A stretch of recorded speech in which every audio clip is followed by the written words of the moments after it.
বিশ্বনবী একবার আসরের নামাজের সেজদা লম্বা করে দিলেন। সাহাবারা বললেন, নবী নামাজের পরে ধরলেন, অসুস্থ হয়ে গেলেন নাকি, অথবা কোরআনের আয়াত সেজদা অবস্থায় নাজিল হয়ে গেল নাকি? আসরের সেজদা তো এত লম্বা করতে কখনো দেখি নাই রে নবী।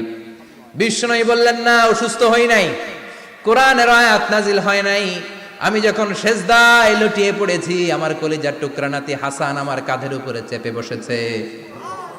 আমি যদি সেজদা থেকে মাথা উঠাই, হাসানের কষ্ট হয়ে যাবে, তাই আসরের একটা সেজদা আমি ইচ্ছা করেই লম্বা করে দিয়েছি।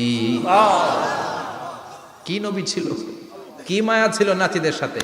হাসান হুসাইন বিশ্বনবী, যে নবী হচ্ছে সব নবীদেরও সর্দার, ওই নবীরে ঘোড়া বানায়া, বিশ্বনবীর বাবরি চুল ছিল তো, ওই চুল ধরে এরকম ঘোড়া ঘোড়া খেলতো।